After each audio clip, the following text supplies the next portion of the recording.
I believe I can fly. I believe I can touch the sky.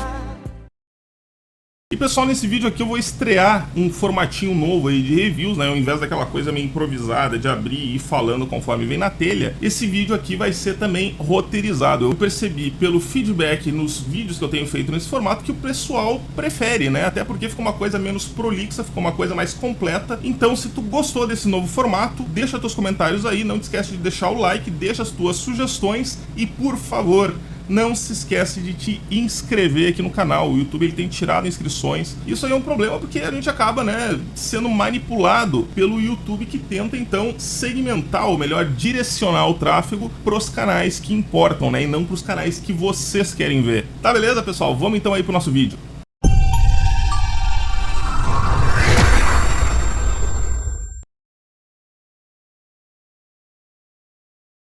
Fala aí, gurizada, beleza? Meu nome é Rafael Ritter, esse aqui é o canal Drone Modelismo e parece, né, que 2018 serviu, entre tantas outras coisas, né, para aproximar os droneiros de uma ferramenta fantástica, né, que complementa muito bem as necessidades do nosso hobby, que são as impressoras 3D. Pois é, pessoal, as impressoras 3D que há cerca de 1 ou 2 anos atrás eram um artigo de luxo, né, eram complicadas, caras. E o resultado, né, sempre beirando ali o meia boca, agora já estão muito mais práticas e acessíveis do que vocês podem imaginar. E basta dar uma olhadinha nos preços, né, de modelos disponíveis já para ter uma ideia de como esse mercado evoluiu. E entre as preferidas do pessoal estão, por exemplo, a Anet 8, né, e é claro, a nova queridinha aí da galera, a Ender 3. Mas qual é que é o motivo disso aí? É que em relação à Anet 8, a Ender 3 ela já vem montadinha, de modo que é possível imprimir objetos aí com uma qualidade já muito boa, mesmo com as configurações originais. E é claro, né, que conforme tu vai aprendendo, tu vai estudando e tudo mais, tu vai conseguir peças com qualidade ainda maior, né? Sem contar que, como diz o ditado, a prática leva à perfeição. Então, aos poucos tu vai aprendendo quais as melhores configurações específicas conforme o tipo da peça, porque tem isso também.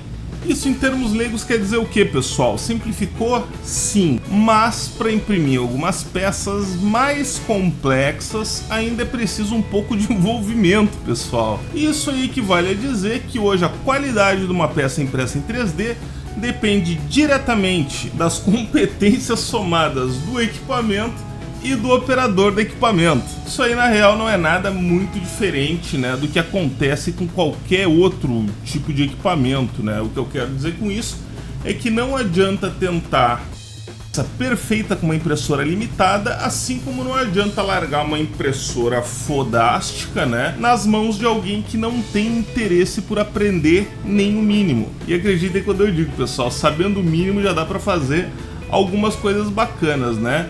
Mas assim como ocorre com os drones, é tu que decide até onde tu quer ir lá no buraco do coelho, né? E claro que o que vai definir isso é a tua necessidade, né? O teu tempo disponível. Isso porque tu pode estar pensando em comprar uma impressora 3D já com segundas intenções, né? Querendo daqui a pouco aprender um pouco mais para quem sabe futuramente trabalhar nesse segmento, que aliás aí tem crescido bastante, né? Ou não, daqui a pouco tu tá atrás só de uma impressorinha ali valente para imprimir algumas coisas do dia a dia, como por exemplo esse prendedorzinho aqui que serve para emendar ele num prendedor e depois pendurar em algum lugar, né? Um negocinho bacana. E é justamente aí, pessoal, que esse vídeo aqui começa. Como eu já falei aqui, tem várias impressoras já aí bastante conhecidas, né? Entre as quais a Ender 3 é hoje uma das melhores opções, né? Com volume de impressão aí de 22 por 22 por 25 centímetros, que provavelmente dá para imprimir muita coisa grande, né?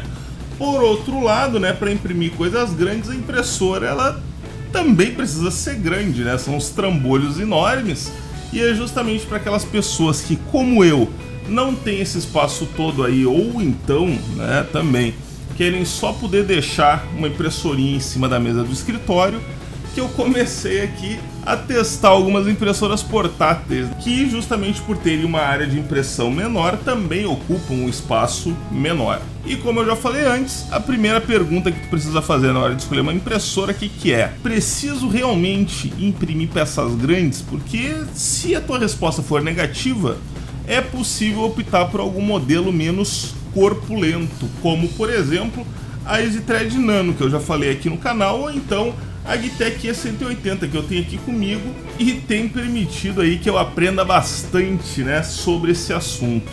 Então assim, pessoal, quem quiser saber um pouquinho mais sobre a EasyThread Nano, é só clicar nesse cardzinho que tá aparecendo aqui em cima em algum desses cantos aqui. Eu inclusive pretendo em breve fazer um vídeo de follow-up dela, levando em conta algumas coisas novas aí que eu aprendi de lá pra cá, mas nesse vídeo aqui a minha ideia é falar um pouquinho sobre a Agitech E180. Vamos lá? Então, pessoal, como vocês podem ver aqui, ela é uma impressora bem pequena, né? Não tanto quanto a EasyThread Nano, até porque ela vem com suporte aqui para carretel de 1 kg, tá? Enquanto o da EasyThread é de 250 gramas.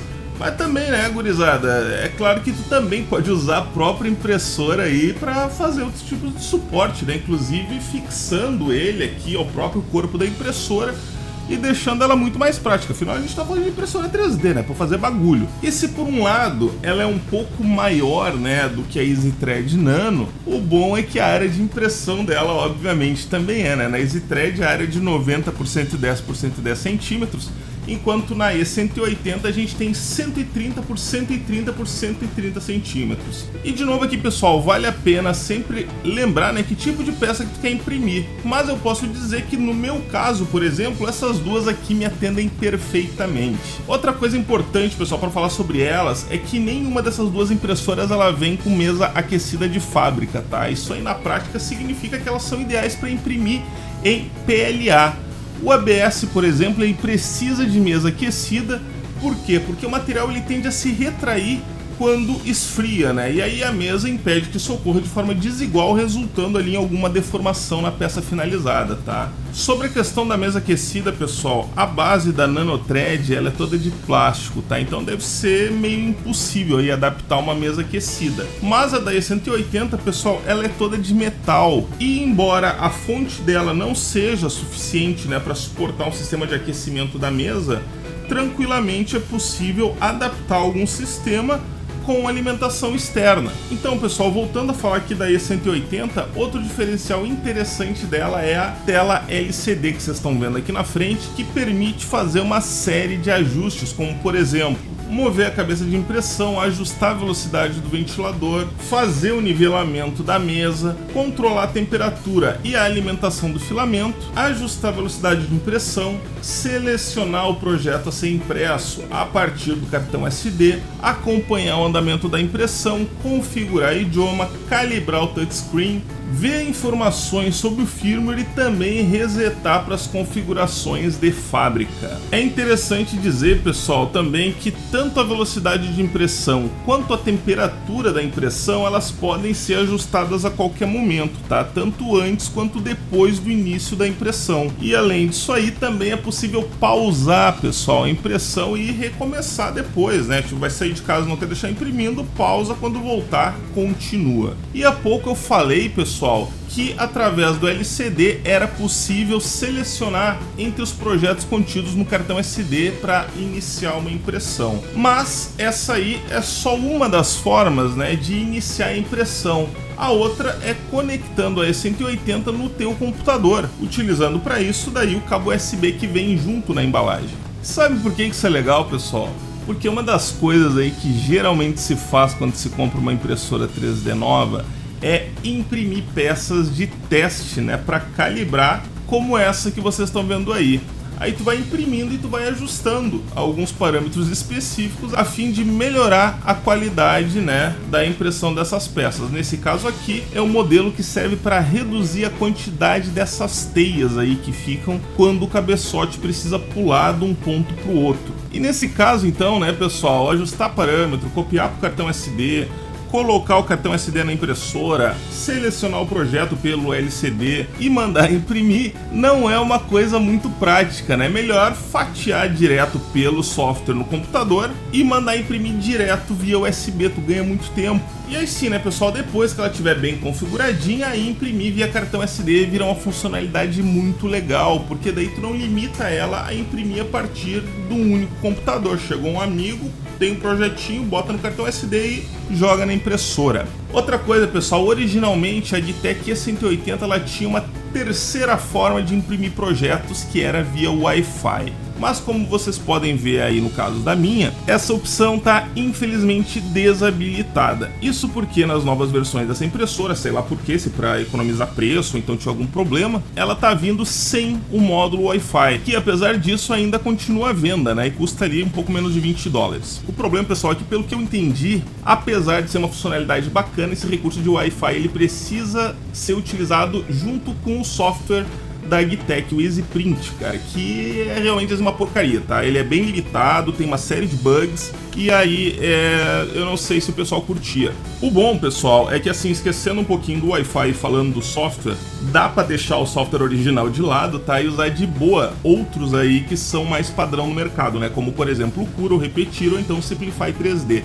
Eu tenho usado bastante o Cura, porque ele é gratuito e também porque ele tem uma série de opções, tu consegue ali configurar quais opções que tu quer usar, e isso aí tem me permitido conseguir uns resultados aí cada vez melhores. Vamos falar então um pouquinho sobre aspectos técnicos, tá? E um dos que chama mais atenção quando tu vai falar aí sobre impressora 3D é qual a resolução dela. A Agtech E180 ela tem uma precisão de até 0,05 milímetros, então ela imprime com uma qualidade muito boa.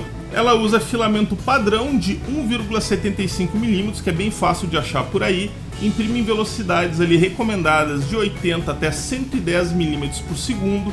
Tem bico com diâmetro de 0,4 milímetros e, como eu já disse antes, funciona preferencialmente com filamento de PLA. Eu já vi vídeos funcionando com TPU, tá? ABS eu nunca vi. Já a temperatura máxima da extrusora vai até 230 graus e ela trabalha tanto com arquivos com formato STL quanto com G-Code. O peso dela, para quem está se perguntando, é 6,5 kg, o que é relativamente aí leve, tá? Para uma impressora dessas. E eu sigo aqui, né, pessoal, aprendendo bastante aí sobre o tema, assistindo vídeos de canais especializados, lendo a respeito, tentando configurações e tentando me adaptar aí a algumas boas práticas. Esse barquinho aí, por exemplo, que vocês estão vendo agora, foi o primeiro que eu imprimi na EasyThread Nano, tá? E aí eu usei camadas de 0,2 milímetros. E vejam aí que ele ficou até legal. Esse outro aí eu também imprimi na EasyThread Nano, mas com uma qualidade de 0,1 milímetros. E vejam que ele começa bem, mas ali na parte de cima parece que começou a faltar material. E eu olhava aquilo ali e eu não entendia por quê. Ao receber a Agtech E180, eu imprimi o mesmo barquinho, umas configurações iniciais lá, e de cara já eu tentei mandar 0,1 milímetro, tá, pessoal? E aí o que aconteceu? Eu obtive esse resultado.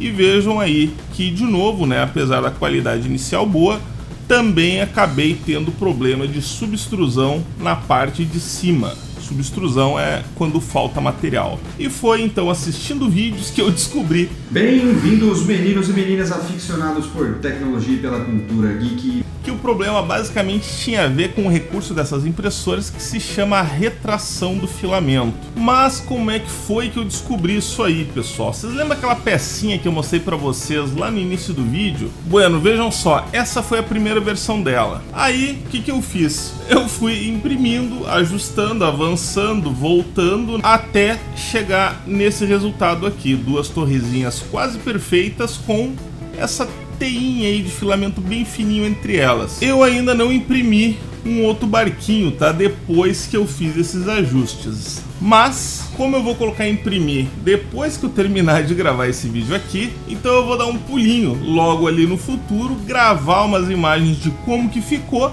e colocar para vocês aí agora.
E aí, já deu uma boa de uma melhorada, né?